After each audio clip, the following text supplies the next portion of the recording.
Class 5th student. आज से हम स्टार्ट करने जा रहे हैं क्लास 5th की हिंदी। किरण।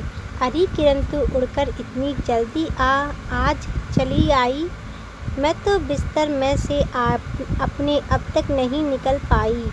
कल तो तेरे साथ शाम तक खेली बहुत से खेल में, पर जब तू चल दी सोने को तो रह गई अकेली मैं। तू सुख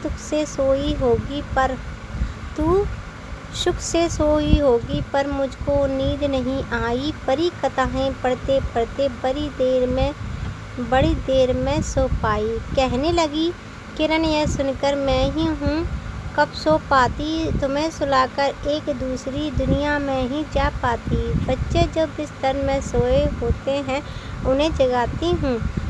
वह शाम हो जाती है तो लौट यहाँ फिर आती हूँ। आपको कैसे पता चलता है कि सुबह हो गई? जब मैं बाहर देखती हूँ कि सूरज निकल आया तो मुझे लगता है कि सुबह हो गई। ऐसे कौन कौन से काम है जो सूरज के प्रकाश के बिना संभव नहीं है? कपड़े सुखाना, सुबह का होना, पक्षियों का चहचहाना और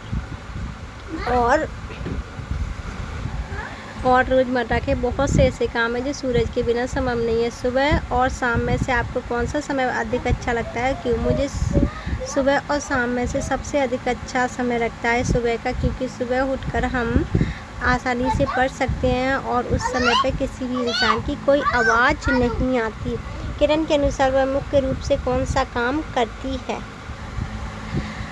क्वेश्चन देखना। आपको कैसे पता चलता है कि सुबह हो गई? जब पूर्व दिशा से सूरज उगता है, चारों ओर उजाला फैल जाता है, पक्षियों की चहचहाने की आवाज़ आने लगती है और ठंडी ठंडी हवा बहने लगती है तो हमें पता चलता है कि सुबह हो गई।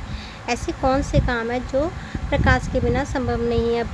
पौधों द्वारा प्रकाश संश्लेषण यानी कि भोजन का बनना, कपड़े सुखाना, सौर ऊर्जा का उत्पादन, दिन में बिना बिजली के उजाले में काम करना। सुबह और शाम में से आपको कौन सा समय सबसे अधिक अच्छा लगता है? क्यों? मुझे सुबह का समय सबसे अच्छा लगता है क्योंकि इस समय मौसम सुहावना और ताज़ा होता है और चारों ओर शांति रहती है और मन में नई ऊर्जा का संचार होता है। किरण के अनुसार वह मुख्य रूप से कौन से काम करती है? सोते बच्चों को जगाना। बालिका को बहुत देर तक नींद क्यों नहीं आई? क्योंकि वह परी कथाएं पढ़ रही थी।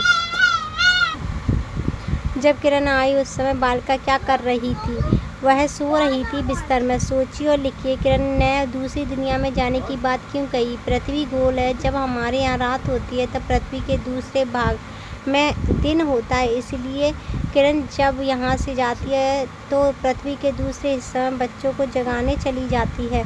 वहाँ शाम हो जाती है तो लौट यहाँ फिर आती हूँ। इसमें वहाँ और यहाँ शब्द किसके लिए प्रयुक्त हुआ है? वहाँ पृथ्वी के दूसरे हिस्से के लिए प्रयुक्त हुआ है, यहाँ बालिका देश स्थान के लिए प्रयुक्त हुआ है। प्रकृति हमें प्रकाश, फल फूल, लकड़ी, वायु, पानी और बहुत कुछ देती है। हम प्रकृति के लिए क्या क्या कर सकते हैं? अधिक से अधिक पेड़ लगा सकते हैं, जल और विद्युत की बर्बादी रोक सकते हैं, प्रदूषण कम करने में अपना योगदान दे सकते हैं, पेड़ पौधे और पशु पक्षियों की रक्षा कर सकते हैं। कविता की इन पंक्तियों में से पता चलता है कि किरण बालिका के साथ दिन भर खेलती है। कल तो तेरे साथ शाम तक खेल बहुत से खेली मैं। समझ और अनुभव देखेंगे। आपको अपने आसपास कौन कौन से परिश्रम करते दिखाई देते हैं? आपको अपने आसपास कौन परिश्रम करता हुआ दिखाई देता है? हमारे आसपास किसान, सफाई कर्मचारी, डाकिया, पुलिस, डॉक्टर, शिक्षक और हमारे माता पिता प्रतिदिन बहुत सारे काम करते हुए दिखाई देते हैं, परिश्रम करते हुए दिखाई देते हैं। वे कौन से लोग हैं जो किरण की भांति आपको जगाते हैं, आपके साथ खेल खेलते हैं और आपको प्रोत्साहित करते हैं? हमारी माताजी और पिताजी हमें सुबह जगाते हैं, हमारे मित्र और भाई बहन हमारे साथ खेलते हैं और हमारे शिक्षक या अभिभावक हमें अच्छे अच्छे काम करने के लिए प्रोत्साहित करते हैं। आपके घर या प्रदेश में सूर्य अथवा चाँद से जुड़े किसी एक त्यौहार का पता लगाइए और लिखिए। छठ पूजा, मकर संक्रांति है त्यौहार भगवान सूर्य की उपासना के लिए प्रसिद्ध है। करवा चौथ यह त्यौहार चंद्रमा के दर्शन और पूजन से जुड़ा हुआ है। भाषा की बाद में देखेंगे। नभ मतलब होता है आकाश, अंबर, नभचर। समानार्थी शब्द क्या होंगे? इसमें नभचर नहीं होगा, ठीक है, समान अर्थ वाले शब्द ही लिखेंगे। तो समान अर्थ वाले क्या है, अंबर और आकाश। आप देखेंगे हमारे पास क्या है, वायु पवन, ये क्या है, इसके समानार्थी हैं। व्योम इसका समानार्थी नहीं है। पेड़ वृक्ष तरु, अब हमें इसमें से क्या निकालना है, अलग निकालना है पेड़ का।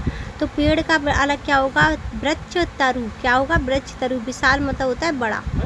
अब देखो फूल का क्या होगा, कुसुम और सुमन, तो इसका ना सरिता नहीं होगा, क्योंकि सरिता नदी को कहते हैं। दुनिया, भूमि और विश्व, तो देखो इसमें क्या लिखा है, विश्व, विश्व और संसार, भूमि नहीं होगा, क्या होगा, भूमि नहीं होगा। विपरीत अर्थ वाले देखना है। देखो कल के लिए हम किसका यूज़ करेंगे, मैं आज यही परिकथा पढ़ूंगी, कल आप ये पढ़ लेना। मैं जब तक खेलने के लिए आई तब तक हरिका चली गई, ठीक है, वह सुबह दिन और शाम को चला गया था।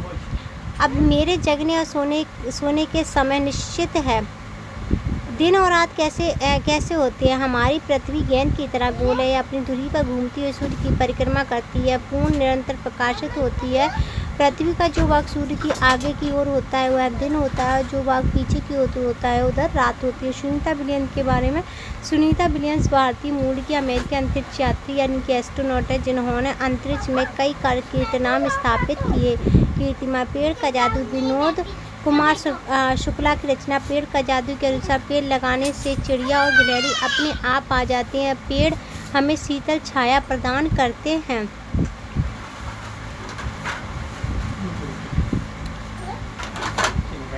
यहाँ से दोबारा क्वेश्चन है, और वो ये जो हमने अभी ऊपर किया है, ठीक है। और ये वो थी पेड़ का जादू। पेड़ का जादू कहानी एक बार और वो कविता एक बार पढ़ के सुनाती है। बुआ के घर में पेड़ था, पेड़ पे गिलहरी देखकर मैंने कहा, बुआ आपने गिलहरी कहाँ से खरीदी, मैं भी लूँगा, उसे पालूंगा। बुआ ने कहा, मेरे घर में पेड़ है, पेड़ के होने से गिलहरी अपने आप आ जाती है। पेड़ पे देखो चिड़िया बैठी हैं, चिड़िया को मैंने नहीं पाला, पेड़ होने से वे आ गई हैं। तुमने अपने घर में पेड़ उगा लो तो गिलहरी आ जाएंगी, चिड़िया आएंगी, बाहर धूप होगी तो पेड़ के नीचे छाया आएगी, तब छाया में खेलना अच्छा लगेगा। क्या लगेगा, अच्छा। किसने लिखा है, विनोद कुमार शुक्ला ने ये एक कविता लिखी है।